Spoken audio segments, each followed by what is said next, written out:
There's no better way to reduce AI coding errors than to set up a task management system in your project. I've used TaskMaster AI to ship multiple apps to production. This is the absolute best hack that eliminates most errors that AI does while coding. The best part of it is that it's going to help AI manage complexity as your app grows. It's so good that most people hide this secret very well. They never share their complete prompts and workflows or hide them behind a paywall. Today, I will share everything with you, so please check out the description to get all the prompts and detailed instructions.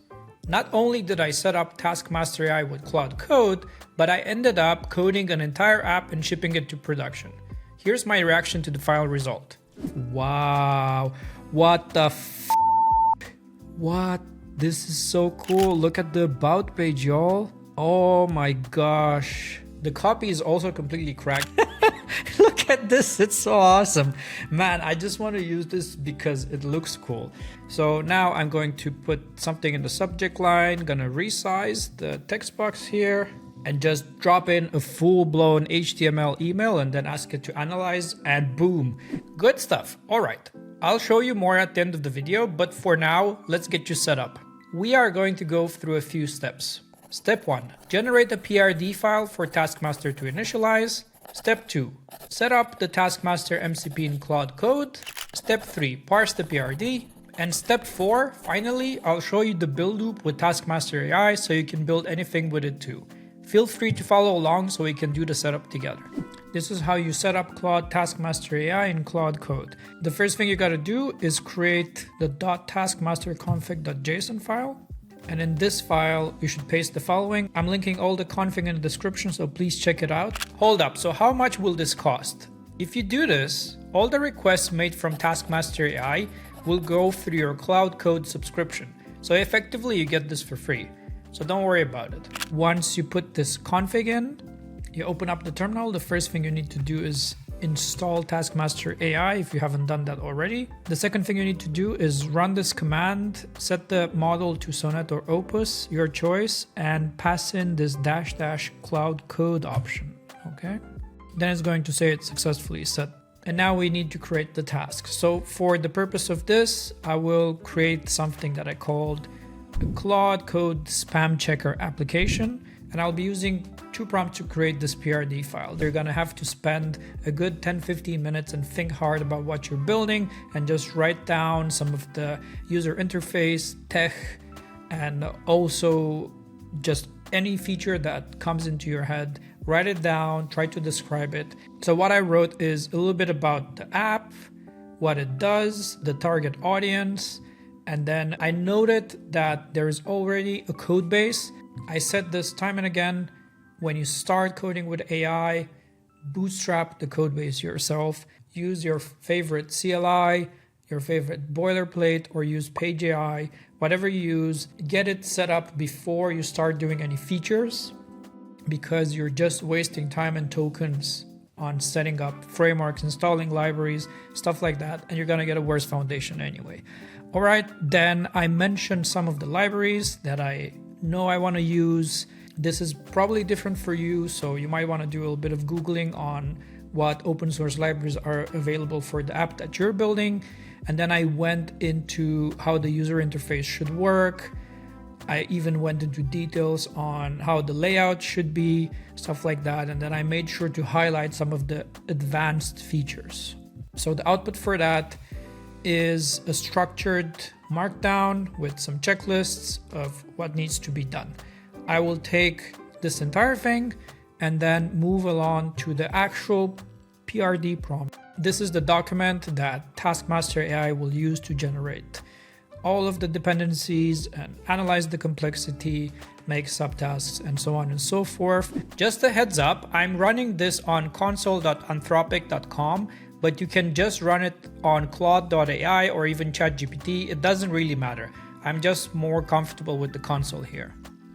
After I run this, I get another markdown, and first we have a description, we have some personas, and then we have some user interface components. And after this description, we get into the actual user stories. As you can see, all the user stories are broken down with a lot of requirements in here, also some performance things, also some accessibility things. Now, if you don't want any of these, I suggest that you just review the PRD and make sure that you only include the stuff that you want, because this will include everything you need for a production application, but maybe what you're trying to build is a tool that you want to use yourself, or you might not care about performance that much, for example. I'll create a new text file under scripts prd.txt and then paste the entire output of the PRD prompt inside of it. So to set up TaskMaster AI with Claude Code, we first need to add the TaskMaster AI MCP. This will generate an MCP.json that looks like this. Alternatively, instead of the command, you could just create the MCP.json yourself and paste these contents into it. Now back to Claude. So Claude Code is asking for permission to use this MCP server and highlights that all tool calls require approval. And I'll just go ahead and hit that approve button. And now I'm going to prompt Claude Code the following. I've initialized a new project with TaskMaster AI. I have a PRD at scripts prd.txt. Can you parse it and set up the initial tasks? Then it's going to ask me for approval to use TaskMaster AI. And I will say yes. And in this specific case, I will hate to always have to approve running these tasks, reading tasks, and so on. So I'll just say yes and don't ask again for TaskMaster AI. And remember, TaskMaster AI is just a layer on top of AI agents. So I will definitely recommend creating a claude.md file and setting up rules for this project too. And we're good to go, is what I would say if it actually worked. But currently TaskMaster AI seems to have an issue with the generated JSON. It threw a bunch of errors, to be more precise. It turned out to be more tricky than I anticipated, and I ended up spending an entire day finding a workaround for this, which I'll share with you in a moment. I don't like being tricked, and this is exactly why I use Sevalla to deploy my apps. This is one of the few trickery-free app hosting companies that's left out there. They don't charge you for compute hours or nonsense like that, they only charge you for what you use. And you can deploy anything there. They have storage, managed databases, and application hosting for everything you can come up with. Python, PHP, Next.js, Nuxt, Laravel, anything you'll throw at it, they can host it. And the best part? Get $50 of free credit by using the link in the description. Okay, now back to our workaround. We generate the tasks in Cursor and then we move to Claude Code and continue to work with the tasks later on. So now we're just going to do a simple cursor prompt. I've initialized a new project with TaskMaster AI. I have a PRD at scripts/prd.txt. Can you parse it and set up initial tasks? Now Cursor is going to directly call the TaskMaster MCP, hopefully generate the tasks, and then we can move back to Claude Code again. I now realize that for the same reason you watch this video, you might not know how to set up TaskMaster in Cursor either. What I meant by that is that we also need to set up TaskMaster as an MCP in Cursor. You can see how that looks on my screen here, but if you want step-by-step guidance on how to do it, please check out the video here where I go into a lot more detail. Now we're going to switch over to Claude Code and just do the implementation there going forward. So I'm going to hit Command Escape and then prompt Claude Code. Can you analyze the complexity of our tasks to help me understand which ones need to be broken down further? Claude will then call the Analyze Project Complexity from TaskMaster AI, and I'm just going to approve. And here we are. It created the complexity report and it recommends a number of tasks to be broken down into a few subtasks. In my experience, creating the subtasks greatly reduces the error rate of the application. Now, usually I would tell it to do it step by step, but Claude Code is supposed to have subagents. So I'm just gonna tell it to use subagents and hopefully it will be able to break down these tasks in parallel. So now I'm gonna prompt it, can you help me break down all of the high complexity tasks? Use subagents to perform the work in parallel. So there's a lot going on, but I see it actually broken down into 4 separate sub-agents, and each of them now calls the TaskMaster MCP to help break down the task. This is actually pretty cool. As you can see, some of the sub-agents are already done with the task, so I think now is going to put together the result of this and hopefully give me a summary. Yeah, there it is. It's successfully broken down the task. So now we're basically in a position where we have the tasks, we have the complexity, and then we have the dependencies between the tasks. I wanted to check if it lied, but we can see task number 3 is actually containing a number of subtasks in here. So it didn't lie to me, it actually did the work, which is pretty cool. So now we're gonna get into the prompt loop, and this is similar to using TaskMaster AI in any other AI agentic system. We're going to start by prompting it to show tasks. And then I'm going to prompt it, what's the task I should work on? Please consider dependencies and priorities.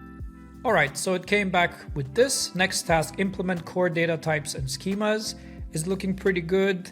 It seems to have a fairly good understanding of what this task is, and it's asking me if I'm ready to start. I'm definitely ready to start. So what I'm going to prompt it now is implement task 2 and all of its subtasks. And boom, done. The task is complete. It's happy with the result. Now I'm just going to try to run this application. Seems like everything's fine, and if I pop it open in the browser, it all opens up correctly, no problem at all. And that's it. You can now keep going and pick up the next task. You have the recipe to build any app one task at a time. Remember to commit your changes after each task though, because you don't have checkpoints like you did in Cursor. So, did I actually manage to build something with it? Why, yes. Yes, I did. I managed to build an entire app from idea to production, and here's a full demo of it. This is the brand new Spamoose, the Terminal Spam Scanner 2.0. Ah man, this just put a smile on my face. As you can see, this is a complete blast from the past. It has 90s vibes. The copy is also really spot on. Wow, what the What? This is so cool. Look at the about page, y'all. Oh my gosh. Look at this, it's so awesome. Man, I just want to use this because it looks cool. So on the left side, you can see we have our email input. We can just press analyze email. It's going to call the API. We're going to get a bunch of stuff back. We're going to get a full report. We're going to get some details, and we're going to get tips on how to improve the email.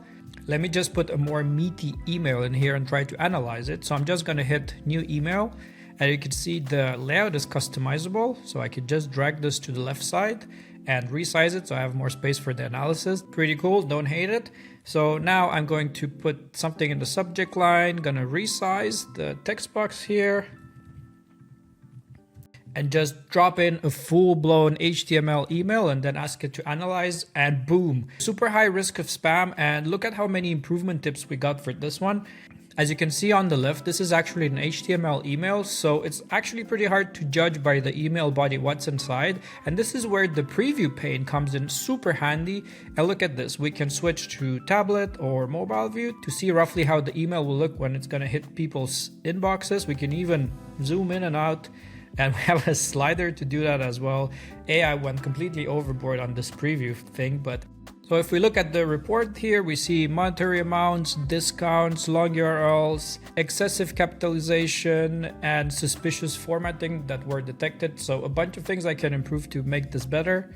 The obvious improvement here is to also add some sort of AI detection on top of it, but that's content for another video. For now, let me just show you the rest of the user interface. So we have a history tab here. This gets stored to local storage, and it allows me to easily go back and forth between the emails that I've tested before and see the score that I previously got, maybe see the tips that I got. To the right side, we already saw analysis and details and tips. We also have a couple toggles to the right side here. One of them is to make the analysis and preview full screen, and the other one is to reset the layout to the initial values. And you can see here, at any time we can resize the panel, so we either have more space to write the email or more space to see the preview and analysis on the right, depending on the task that we're currently performing. So here we are. Claude Code and I have built an entire application together, starting from just one idea. Now, every person in the world can go to spamoose.com, open up the app, and enjoy it in its full glory. If you like this video, remember to like, comment, and subscribe. And for now, this is all I got. Thank you for watching.